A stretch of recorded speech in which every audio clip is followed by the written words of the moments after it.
la correction de l'exercice de synthèse numéro 3. Donc on dit soit f la fonction affine telle que f de moins 2 vaut 1 et f de 3 vaut 6.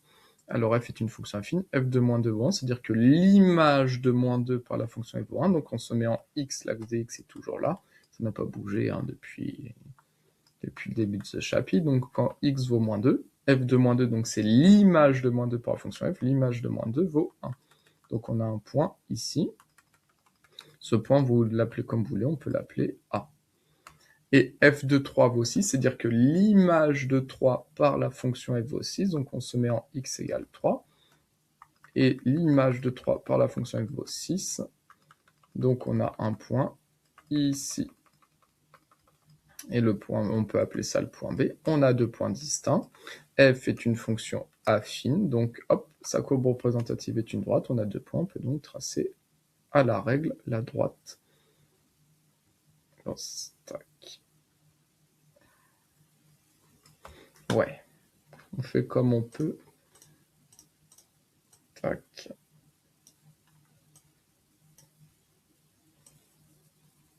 Voilà.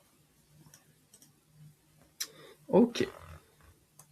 Ensuite, question de quelle est la valeur du coefficient directeur de M? Alors attention, c'est calculer ici, j'ai dit quelle, c'est calculer la valeur du coefficient directeur M. Donc pour calculer, on va appliquer la propriété du cours, donc question 2. On a vu une propriété dans le cours qui est à connaître. Quand on a deux points, pour calculer la valeur du coefficient directeur, c'est l'ordonnée de B moins l'ordonnée de A divisé par l'abscisse de B moins l'abscisse du point A.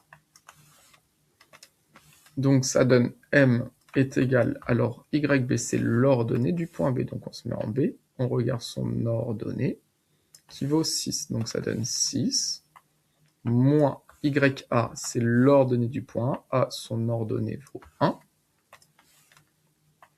divisé par l'abscisse de B, donc B son abscisse c'est 3, moins XA, c'est l'abscisse du point A, moins 2, donc attention, moins 2. Alors, ça donne M est égal à 6 moins 1, 5, divisé 3 moins 2, soustraire un nombre revient à ajouter son opposé, donc ça donne 3 plus 2. Et donc, on trouve que M égale 5 divisé par 5. Un nombre positif divisé par un nombre positif donne un nombre positif, et 5 divisé par 5, si vous avez 5 € et vous le divisez en 5 personnes, on trouve que M vaut 1. Donc, la valeur du coefficient directeur vaut 1. Question suivante, retrouvez graphiquement la valeur du coefficient directeur. Donc comment on le voit graphiquement? Eh bien, on écrit, ici on part de A, lorsqu'on avance d'une unité en abscisse, on monte d'une unité en ordonnée. Pareil ici, lorsqu'on avance d'une unité en abscisse, on monte d'une unité en ordonnée. Voilà, donc vous faites les petites flèches comme ça, tac. Question 4. Quelle est la valeur de l'ordonnée à l'origine P? Donc P, vous savez que c'est l'image de 0 par F. Et donc ici, par construction, quand X vaut 0, son image, hop, P vaut 3 ici. Donc P vaut 3. Ensuite, question 5. En déduire pour tourelle X une expression de f de X. Donc vous savez que f est une fonction affine, donc son expression c'est f de X égale à mx plus P. Et donc, M, on a trouvé 1, donc ça donne 1x plus P qui vaut 3, et 1x c'est moche, c'est donc x plus 3. Donc f de x est donc égal à x plus 3. Tac. Question 6. Quelles sont les variations de f? Et il faut justifier, donc on va faire un tableau de variations. Donc, qu'est-ce qui nous permet de justifier des variations? C'est de regarder la valeur du coefficient directeur. Donc on sait que le coefficient directeur vaut 1, ce qui est strictement positif. Donc quand on avance de en abscisse, on va monter de 1 en ordonnée. Donc pour les x allant de moins l'infini jusqu'à plus l'infini, variation de f, la variation de la fonction f est donc strictement croissante sur l'intervalle moins l'infini jusqu'à plus l'infini.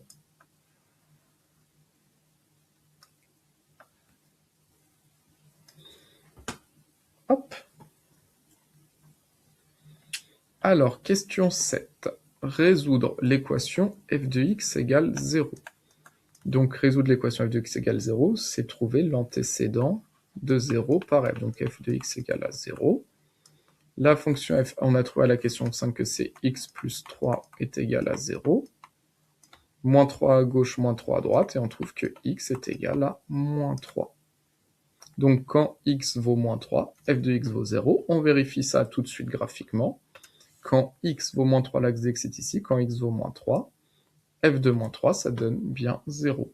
Donc, qu'est-ce qu'on a montré ici? On a montré que l'antécédent de 0 par f est moins 3. Donc là, on a montré que l'antécédent de 0 par f est moins 3. Et donc, on va faire la question 9 et après la 8. Donc, question 9, en déduire le tableau de signes de la fonction f. Donc, x signe de f de x. Les x vont de moins l'infini à plus l'infini. On sait que la fonction f est strictement croissante. Donc, pour les x allant de moins l'infini jusqu'à un nombre ici, on aura une image négative. Ensuite, ici, on aura une image qui vaut 0. Et on a montré que l'antécédent de 0, on l'a trouvé à la question 7, l'antécédent de 0, f de x égale 0, on a trouvé moins 3. Donc quand x vaut moins 3, son image vaut 0. On a montré que l'antécédent de 0 par f était moins 3, qui est ici. Et pour x allant de moins 3 jusqu'à plus l'infini, f de x est ensuite positif. Tac. On va finir avec la question 8. Alors, question 8, on vous demande de résoudre l'inéquation f de x strictement supérieure à 0. Donc, on y va. f de x est strictement supérieur à 0. f de x, on a trouvé à la question 5 son expression que c'est x plus 3 était. Donc, x plus 3 strictement supérieur à 0. On isole le x, moins 3 à gauche, moins 3 à droite. Donc, il reste x strictement supérieur à moins 3. Moins 3 à gauche, moins 3 à droite. Et on donne les solutions sous la forme d'un intervalle.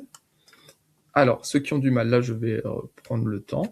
Le crocodile mange le plus grand. Donc, c'est-à-dire que x est plus grand que moins 3. Donc, dans votre tête, vous devez vous dire quels sont les nombres plus grands que moins 3. Si je suis plus grand que moins 3, bah, il y a par exemple 10 qui est plus grand que moins 3. Il y a 10, il y a 100, il y a 1000, il y a 1 milliard, jusqu'à plus l'infini. Donc, les nombres plus grands que moins 3 vont de moins 3 jusqu'à plus l'infini. L'infini, on ne le prend jamais crochet vers l'extérieur. Et le moins 3, est-ce qu'on le prend? Alors, x est strictement supérieur à moins 3, il n'y a pas le ou égal en dessous. Donc, le moins 3, on ne le prend pas. Donc, crochet tourné vers l'extérieur. On ne prend pas le moins 3, on lui tourne le dos. Et donc, qu'est-ce qu'on vient de montrer ici? On a montré que quand x va de moins 3 à plus l'infini, donc hop, vous pouvez montrer ici, quand x est de moins 3 à plus l'infini, donc quand x est ici, qu'est-ce qu'on a montré? On a montré que f de x est strictement supérieur à 0, donc être strictement supérieur à 0, c'est-à-dire qu'on est strictement positif. Donc on a montré que quand x va de moins 3 à plus l'infini, donc quand x est ici, f de x, donc la fonction, est strictement supérieure à 0, la fonction est strictement positive, donc signe plus ici. La fonction est strictement positive, d'où le signe plus qu'on a mis là. Tout est parfaitement cohérent, et on a terminé cet exercice.